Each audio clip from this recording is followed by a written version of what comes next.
Hi, my name is Jeremy Baskin, and I'd like to begin by thanking the International Chemical Biology Society for this honor.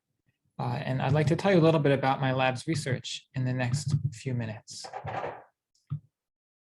We're located at Cornell University's campus main campus in Ithaca, New York. And our lab is interested at the intersection of chemical biology and cell biology with a focus on lipid signaling. Lipids are most famous to us as the constituents of membranes, which are the bilayers that act as barriers to separate the inside from the outside of cells and the inside from outside of our organelles. In addition to the important structural roles that lipids play in bilayers, specific individual lipid species can also act as signaling molecules.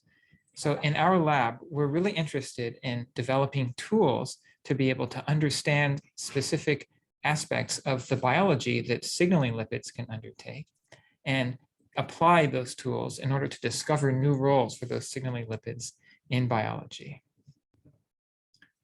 There are two particular classes of lipids that we focused a lot of our energy on, and the structures are shown on this slide, the phosphatidic acids and the phosphoinositides. These are both anionic, negatively charged phospholipids that share a glycerol core and fatty acyl tails. And the negatively charged head group is really the business end of these molecules. And this is the part of the molecule that when the lipid is made, allows it to interact with specific protein effectors and initiate and propagate signaling processes. The specific types of questions that we're interested in asking about these lipids have to do a lot with the spatial and temporal context in which they're generated inside the cell. Cells don't have just one membrane, but many different membranes. Each organelle is bounded by a membrane. And the composition of the organelle membranes varies quite considerably in between organelles within the same cell and in between different cells. So there are many different types of lipids that are made in the membrane by different biosynthetic enzymes. And the composition of the membrane lipidome is dynamic. So as depicted here, on this particular organelle, when cells choose to make a modification to that bilayer by, say, making this red lipid here, there are important questions that we don't know the answer to. The questions we more or less do know the answer to are, what are the structures of all the lipids that are in our membranes? And what are the identities of all the enzymes that produce them? But the things that we don't have good answers to, which are ones that the lab really focuses on, are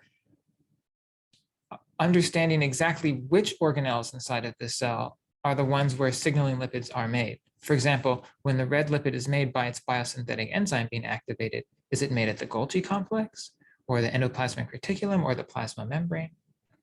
So developing tools to be able to visualize with subcellular precision exactly where those lipids are made will really be really important for us to be able to understand the biology that they undertake.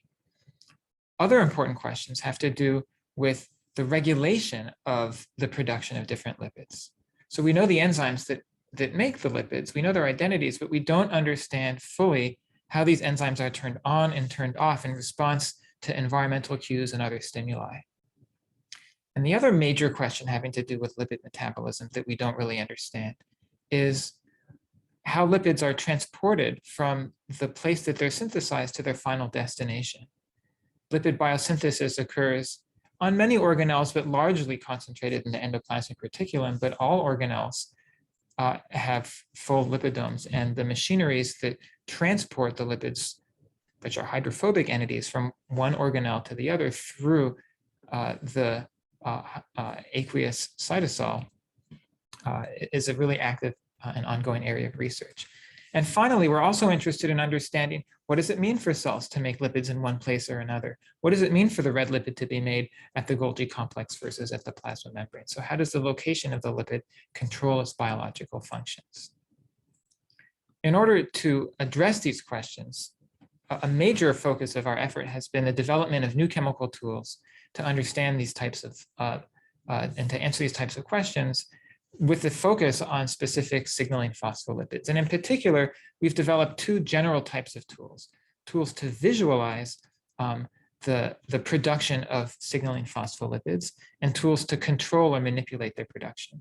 So on the left, we've developed a series of tools based on bioorthogonal chemistry and chemoenzymatic labeling inside of living cells that ultimately results in the production of fluorescent reporter lipids that tell us about the activity and the localization of the signaling enzymes that make specific phospholipids. And we've applied this tool and these tools for a number of different questions, to discovering new regulators of the signaling pathway and discovering new pathways of lipid transport. And on the flip side, we've also developed optogenetic or light-controlled engineered enzymes to manipulate the lipid composition, or if you will, edit the membrane in a precise way to change the lipid composition and then ask questions and answer questions about the functions of specific lipids at specific places. And so collectively, these tools for imaging and manipulating lipid signaling are allowing us to address many of the questions that I talked about earlier. I'd like to close this little overview by showing a picture and showing the names of the coworkers and colleagues that I've had the pleasure of working with in the group over the years, and also to thank our funding sources.